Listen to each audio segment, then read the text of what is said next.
My spouse abruptly filed for divorce, claiming I was a worthless partner and left me for a younger woman. He was convinced I'd crumble without him. I just gave a faint smile. Now he's blowing up my phone with calls, over 20 times daily. My husband, David, with whom I shared 15 years, handed me divorce papers yesterday, labeling me a useless spouse before announcing he's moving in with his new girlfriend. He was so sure I'd fall apart without him. I'm still reeling, but I need to vent. I should have seen the signs. In hindsight, they were obvious, but you never want to believe the person you've built your life with could change so drastically, or perhaps they were always that way, and I was blind to it. It began with subtle shifts. About 8 months ago, David got obsessed with fitness, joining a CrossFit gym at dawn, buying new workout gear from Athleta, and constantly tracking his Fitbit stats. I was supportive. We're not young anymore, and health matters. He even gifted me a stationary bike for Christmas, though he never missed a chance to remind me of its price or how little I used it. Then came the late nights at the office, the secretive texts he'd hide when I entered the room, the new fragrance from Nordstrom he claimed was a sample. He started commenting on my looks, suggesting I try trendy skincare from Sephora or get fillers like everyone else. For the record, I take care of myself just fine. I'm just not into spending a fortune on luxury serums or chasing Instagram trends. Yesterday, while sorting laundry, I found a receipt from Pandora in his jacket. We're not wealthy. We shop at Walmart and drive a 2017 Toyota. A Pandora receipt was a red flag. When I checked our joint account, my heart sank.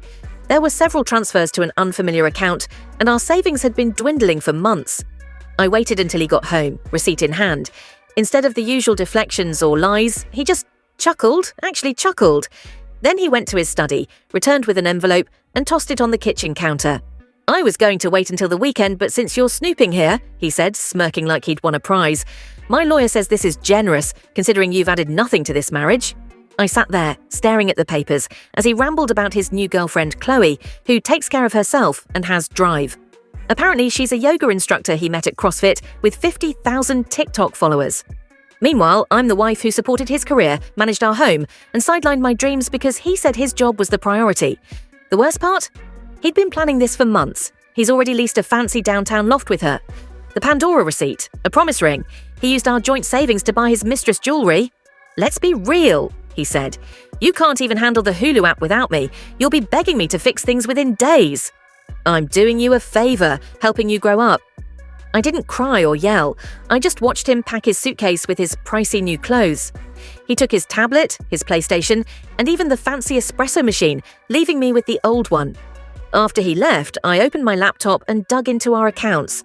Discovered he'd been siphoning money since January. Found credit card charges for restaurants and hotels I'd never heard of.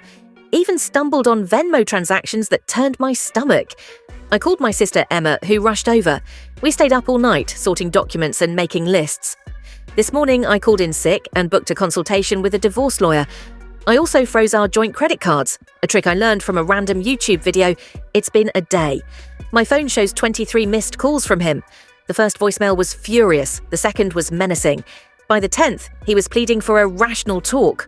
First update, thank you all for the support on my last post. I'm still processing, but I need to share some updates. I've been staying at my sister Emma's place for the past week, sleeping on her couch actually. She's got a toddler, so the spare room is a toy explosion. Not complaining though, it's better than being alone in that house. Reality hit when I tried to buy something on eBay. My card was declined for a $25 purchase, called the bank, and things started unraveling. David had been quietly transferring money, small amounts, $200 to $300 every few weeks, labeled as car repairs or home maintenance. Things I wouldn't question. Now, I feel foolish. We've had separate accounts since we married. His idea said it was smarter, but I trusted him with our joint savings. Most of my income went there for our future, he said. Sure, I found out he's been taking Chloe to upscale spots, not extravagant but pricier than our usual, like that new tapas place downtown where cocktails are $12. Yet he'd grumble when I spent $40 at Costco on necessities. The oddest part. While sorting through 15 years of paperwork, I found receipts from places I've never been, coffee shops near her loft, concert tickets for dates I wasn't on. He didn't even hide them well, just tossed them in a drawer with our bills. Emma's been helping me organize. She's a credit union teller, so she knows what to look for. Textbook financial manipulation, she called it. That term feels too intense for my situation. I just feel naive, like I should have caught on sooner. Something weird happened at Target yesterday. I was buying essentials, toothbrush, conditioner, when I ran into David's cousin, Lucas.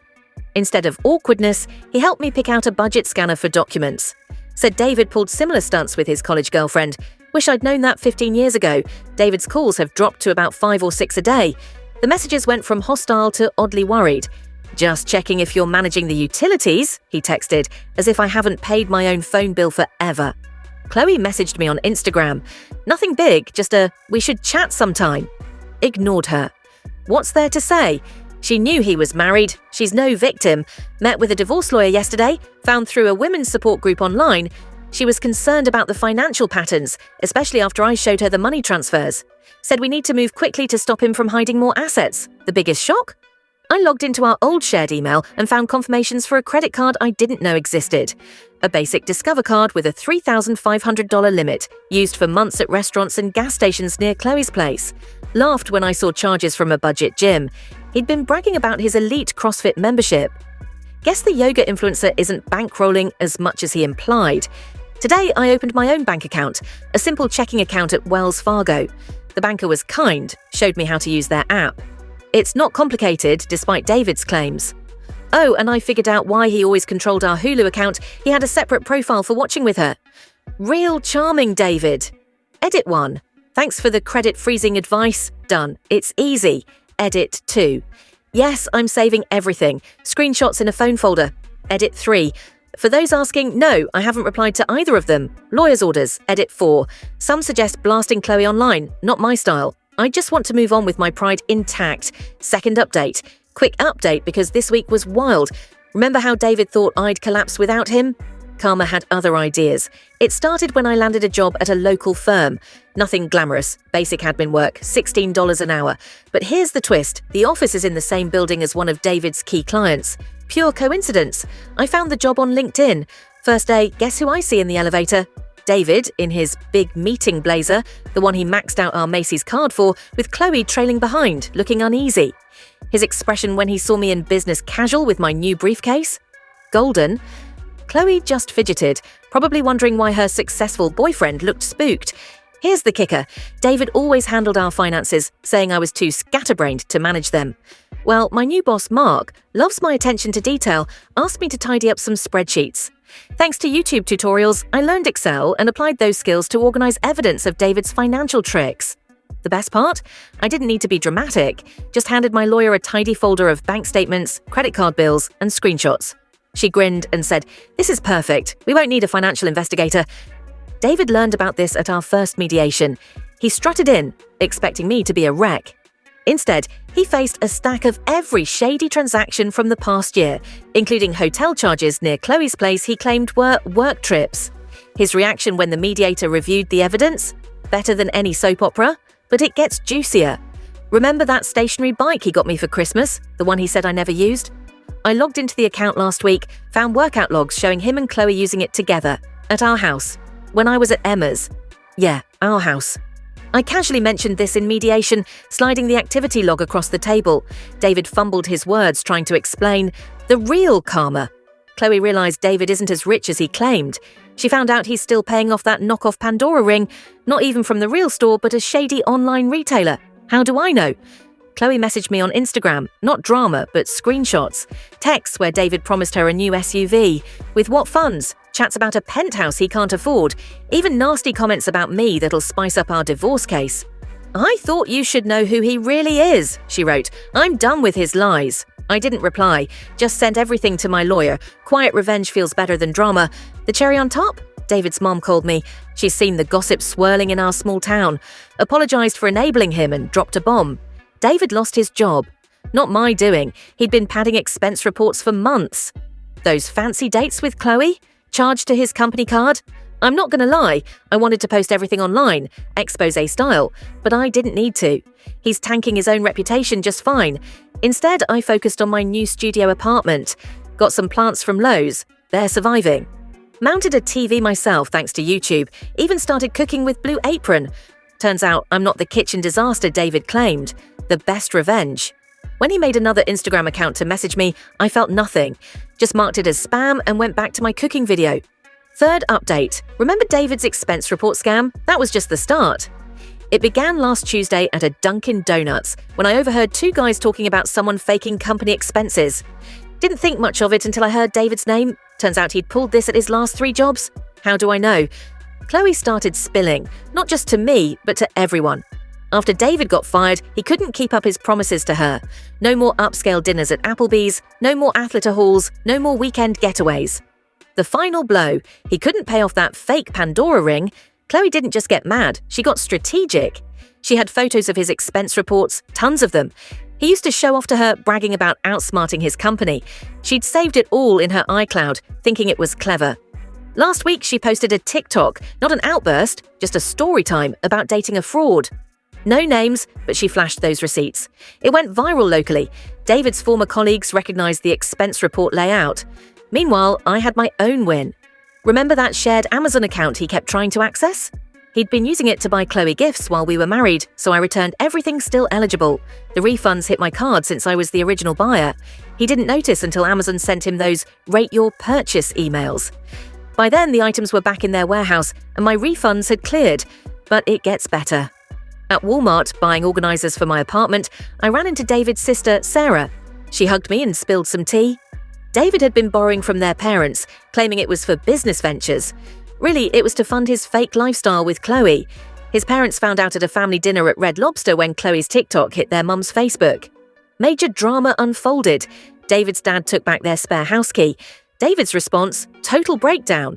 New Instagram accounts to harass Chloe, calls to his old job to explain, even showing up at his parents at 1 a.m. to plead his case. The karma kept coming. Remember how he insisted on managing our cloud storage because I was too messy? I logged in last week to grab old photos. Found a folder of his early texts with Chloe planning their life after leaving me. Didn't need to do anything, just sent it to my lawyer. She laughed, saying, "This makes my job too easy. The peak." Chloe's follow-up TikTok showing the fake Pandora ring and screenshots of the sketchy site he bought it from. It's at 50,000 views. David tried coming to my workplace to talk, aka beg me to salvage his image. Security stopped him at the door. His lobby meltdown is now office legend. I got petty yesterday, changed all our streaming passwords while watching his doorbell camera notifications explode as he tried to log in. Disney Plus, Peacock, Paramount Plus, even his sacred NFL Game Pass. By the third alert, I was laughing. His dream car, a leased BMW he got to impress Chloe, way over our budget, got repossessed this morning from the Motel 6 lot where he's been crashing since Chloe kicked him out. I saw it happen from the Starbucks drive-thru across the street. Didn't plan it, just there for coffee. The universe delivers sometimes.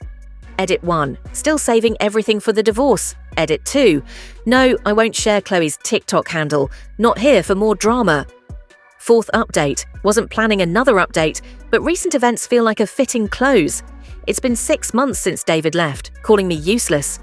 The divorce is finalized. No dramatic trial, just lawyers and papers in a sterile office.